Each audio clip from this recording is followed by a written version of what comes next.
먼저 짧게 기도하고 시작하겠습니다. 뜻하지 않은 질병을 통하여 주님의 일하게 하심을 보고 느끼게 하시고 다시금 주님을 만나고 주님의 음성을 듣게 하시니 감사합니다. 처음 서는 이 자리가 너무나 떨리지만 순종하는 마음으로 이 자리에 섰습니다. 이 시간 저의 입술을 통하여 자랑이 아닌 주님을 온전히 나누는 시간이 되게 하여 주시옵소서. 감사하며 우리 주 예수 그리스도 이름으로 기도합니다. 아멘. 먼저 제가 갑상선에 이상이 있음을 알게 된 거는 작년에 건강검진을 통해서였어요. 회사에서.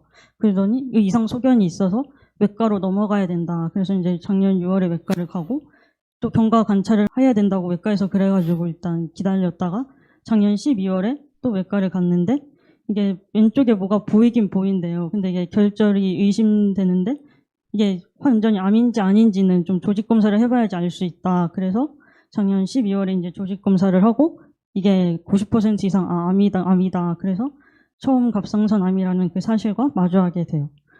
처음 갑상선 암이라는 걸 알게 되었을 땐 좀 되게 많이 억울하기도 하고 되게 하나님도 너무 원망되고 좀 많이 믿고 그랬었던 것 같아요. 누군가는 정말 죽을 때까지 한 번도 겪지 않을 그런 일인데 왜 굳이 그 많고 많은 사람들 중에 나였어야만 했는지 좀 억울하기도 하고 하나님한테도 되게 좀 많이 원망도 컸던 것 같아요.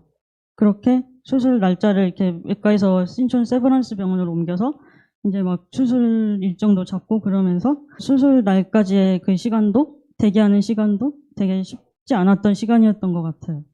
왜냐면 왼쪽에 뭐가 괜히 암이라는 사실을 알게 된 이후에는 뭐가 있는 것 같고 먹을 때도 뭔가 괜히 신경 쓰이고 일상생활을 하다가도 괜히 좀만 피곤하면 내가 암이어서 피곤한가? 좀 많은 생각들로도 힘들었던 것 같아요. 정말 힘들 때는 진짜 사무실에 출근해서도 아빠나 엄마한테도 잘 전화를 원래 안 하거든요. 신경 쓰일까봐. 근데 그냥 혼자 출근하고 나서도 너무 힘드니까 바로 핸드폰만 들고 화장실로 가서 혼자 되게 많이 부모님한테도 전화하면서도 울고 좀 그랬던 시간이었어요. 이 예배 자리에 나와서도 준비 찬양하는 시간이 저한테는 개인적으로 좀 하나님이랑 많이 교통하는 시간이거든요. 근데 이 자리에 나와서도 정말 많이 울고 막 하나님한테 많이 기도도 하고 그랬던 시간이었던 것 같아요. 아무래도 상황도 상황이다 보니. 그리고 또 하나의 관문은 이제 회사를 다니다 보니까 직장에 이걸 또 알려야 되잖아요. 이게 저한테는 좀 하나의 일이라면 일이었어요. 왜냐면 사람들도 너무 좋고 내가 이 일을 그만둬야 되는, 정말 뭐 회사에서 뭐 휴직도 안 되고 뭐가 안 되면은 최악의 경우에는 막 그만둬야 되나? 이런 생각까지 이미 혼자 가 있는 거예요. 그랬는데 수술 일정도 다행히 이제 회사에 얘기를 해야 되는데 제가 막 얘기를 하지 못하고 막 그러고 있으니까 그게 4월 초였던 것 같아요. 수술 일정도 원래 6월 2일이었는데 갑자기 누가 취소 자리가 나서 수술 일정도 이렇게 앞당겨져서 5월에 수술을 한 거거든요. 제가 막 얘기를 하지 못하고 있으니까 주님이 상황을 통해서 어쩔 수 없이 얘기할 수 있는 상황을 만들어 주시고, 근데 또 얘기를 했을 때 회사에서도 다행히 감사하게도 잘 해결해 주셨어요. 막 일하는 것도 좀 조정해 주시고 9시 출근 6시 퇴근인데 퇴근 시간만 되면 막 먼저 빨리 가라고 막 그러시면서 그렇게 잘 수술 입원 날까지를 보냈던 것 같아요. 그렇게 보내다가 5월 11일 수술을 위해서 이제 입원을 하게 돼요. 이때 이제 입원을 하러 가니까 이때부터 정말 더 실감이 나더라고요. 왜냐면 이제 막 수술 전에 무슨 교육 같은 것도 듣고 이제 환자복을 입고 있고 수술 동의서도 작성하고 이러면서 진짜 수술을 하기는구나 그렇게 실감을 했던 것 같아요. 수술을 위해서 입원을 하던 그 첫날 수술 일정을 알게 되는데 오전 8시 첫 타임 수술이라는 거예요. 그래서 한 5시쯤에 수액을 맞기 시작해가지고 이제 수술을 준비하고 있는데 8시 수술이니까 한 30분 전쯤 뭐 누군가 데리러 오겠지라고 생각을 하고 있었어요.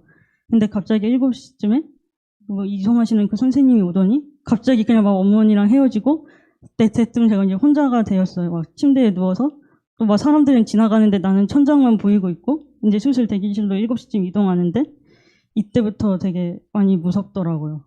근데 그 와중에도 제가 그 순간에 할 수 있는 게 아무것도 없잖아요. 그냥 뭐 엄마도 없고 가족도 없고 아무도 없으니까 그냥 계속 그냥 기도하고 찬양 생각하고 그러면서 그렇게 수술 대기실로 이동하게 돼요. 그래서 또 대기실에 있으면서도 계속 그러고 있는데 수술 대기실에 있으면 되게 간호사분들이 정말 많이 질문을 해요. 막 수술 부위가 또 어디냐, 뭐 교수님은 누구냐, 뭐 금식을 해야 되니까 뭐 금식은 잘 했냐, 물도 안 먹었냐, 약 드시는 것도 뭐 물 한 모금만 먹었냐 이렇게 물어보는데 첫 타임 수술이라 금식하는 게 힘드니까 연세 있으신 분들이랑 좀 많이 하거든요. 근데 나머지는 다 연세 있으신 분들이니까 막 뭘 물어봐도 모른다 그러시는 거예요. 그런데 간호사가 막 왔다 갔다 하는 그런 소리들이 저한테는 되게 좀 일상처럼 느껴졌는지 오히려 또 안정이 되더라고요. 그래서 그냥 그런 거 듣고 계속 기도하고 뭐 찬양하고 있다가 이제 시간이 돼서 수술실로 가게 돼요.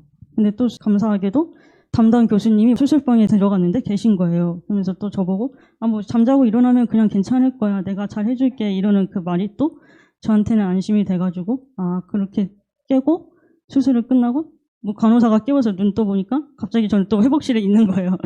그래서 회복실에서 이제 깨서 잘 수술됐다고 이제 여기서 좀만 정신 차리고 있으면 이제 병실 갈 수 있다. 그래서 수술 끝나고 나서 이제 병실에 가서 진통제랑 막 항생제를 맞고 영양제를 맞게 되는데 처음에는 괜찮았어요. 왜냐면 처음에는 그냥 좀 울렁거리길래 좀 울렁거린다 그랬더니 다시 뭐 주사를 놔줘가지고 좀 괜찮아지고 그냥 영양제를 맞고 있었는데 이때 좀 제가 수술하고 나니까 이게 혈압이 안 올라가가지고 막 간호사가 1시간에 한 번씩 막 혈압을 재러 오는데 약간 이때부터 좀 무서웠던 것 같아요. 좀 나 수술 잘못됐나? 불안감도 하고 1시간에 한 번씩 자꾸 누가 와서 막 나를 막 여기저기 체크하고 가니까 그래서 이때부터 좀 힘들었던 것 같아요. 결국 근데 이게 마취가스가 또 다 빠져나가야 된다고 해서 막 계속 심호흡을 시키는데 이게 좀 덜 빠져나갔는지 좀 찬 음료수 막 먹던 것도 수술한 날은 뭐 구토도 하고 아무것도 하면 안 되는데 결국 막 구토까지 하면서 오히려 수술은 괜찮았는데 수술하고 나와서의 그 시간이 조금 되게 힘들었던 것 같아요.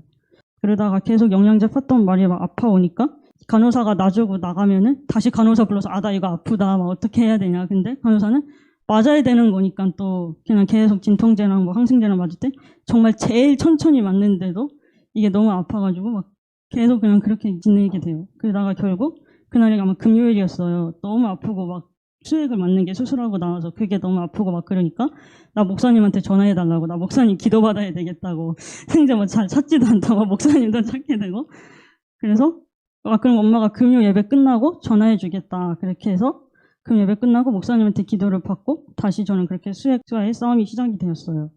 뭐 간호사도 계속 1~2시간마다 한 번씩 와가지고 막 검사를 하고 그러는데 이게 또 혈관이 너무 얇아서 그렇대요. 근데 이게 어쩔 수 없대요. 막 혈관이 너무 얇아서 그냥 맞아야 되는 거니까 병원 측 간호사들도 맞아야 된다. 그래서 근데 뭐 할 수 있는 게 아무것도 없잖아요. 그냥 계속 그냥 기도하고 찬양 부르고 엄마한테 막 아프다 그러면 엄마도 막 같이 기도해주고 그냥 그러면서 보냈던 것 같아요. 그러다가 수술날에서 다음날 넘어가는 이 새벽에 간호사가 또 왔는데 아프다 그러니까 이제 팔을 바꿔주더라고요. 오른쪽에 맞고 있는 거를 왼쪽으로.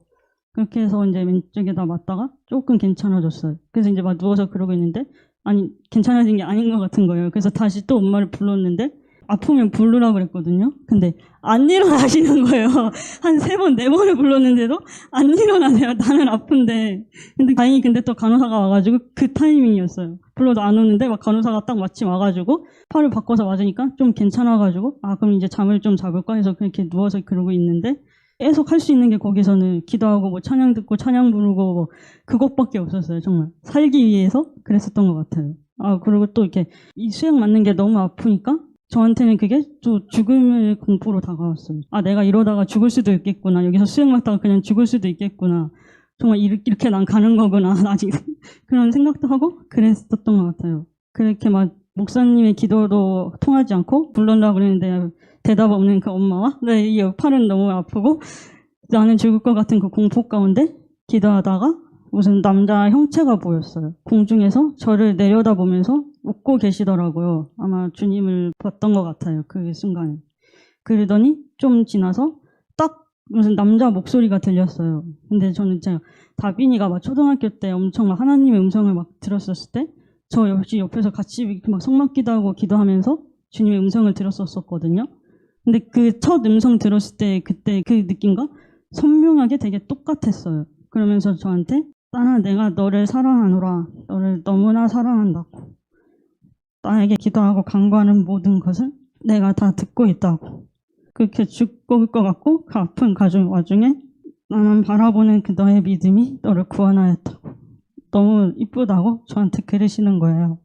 그렇게 죽을 것 같았던 그 죽음의 공포 가운데 다시금 주님을 보고 주님의 음성을 듣게 되었어요. 그렇게 수술 난이 12일이랑 12일에서 13일 넘어가는 새벽을 이렇게 보내게 되고 13일은 뭐 그냥 이제 아침에 제가 너무 아프다 그러니까 이 수액 맞는 거를 빼줬어요. 빼주시고 나니까 또 괜찮은 거예요. 그렇게 해서 잘 지내다가 13일에서 14일 넘어가는 그 새벽에 또 한 번 더 환상을 봤어요. 거기서 계속 있으면서 부모님이랑 목사님이 막 휴거가 되고 다시 내려왔을 때 우리가 막 한 골 다스리고 뭐 5골 다스리고 10골을 다스리는 우리는 왕이 될 거다라고 그런 비슷한 말씀을 하신 그런 이야기를 했었는데, 그래서인지 무슨 노란 왕관을 쓰고 제가 높은 단 같은 데 있었고 밑에는 막 사람들이 되게 많이 있었어요. 근데 제가 뭐 왕관을 쓰고 있으니까 뭐 제가 대장이었겠죠? 약간 드라마 전쟁 씬 같은 거 보면 위에서 누가 이렇게 지휘하고 밑에 사람들이 일사불란하게 움직이는 약간 그런 느낌이었어요. 근데 그러고 있는 그 사람들과 제 모습이 되게 행복해 보이더라고요. 그렇게 환상을 보고 주님의 음성을 들으면서 수술하고의 4박 5일 동안 주님을 보고 주님의 음성을 듣고 정말 어떤 상황과 환경 가운데서도 주님만을 찾게 하셨어요. 그렇게 끝나고 나서 지금은 회사는 뭐 병가를 내고 지금 그냥 집에서 쉬고 있는데 저 때 이후로 좀 지금도 하나님이 저한테 주시는 음성들을 간간히 듣고 있어요. 이번 주에는 좀 제가 몸이 좀 괜찮아져서 밖에 나가서 카페에서 그냥 노트북 들고 혼자 있고 그랬었는데 되게 나는 이러고 있는데 이 평일 이 시간에 다른 사람들은 막 움직이고 점심시간쯤이었어요. 일하다가 중간에 나왔는지 막 단체로 와서 막 커피를 사 마시고 막 그러는 모습들이 또 저는 되게 부러운 거예요. 나는 이 나오는 게 살기 위해서 나는 이 자리에 나와서 이러고 있는데, 그래서 아마 좀 그런 음성을 주신 것 같은데, 지금 이 순간에도 내가 너를 지켜보고 있다고, 항상 내가 너의 손을 붙잡고 놓지 않고 있다고, 내가 허락한 지금 이 휴식의 시간을 그냥 온전히 즐기라고 하시더라고요. 그렇게 간간히 기도하고 지금도 집에서 있으면서 기도하고 그냥 쉬고 이렇게 한 번씩 주시는 음성들 들으면서 그렇게 지내고 있어요.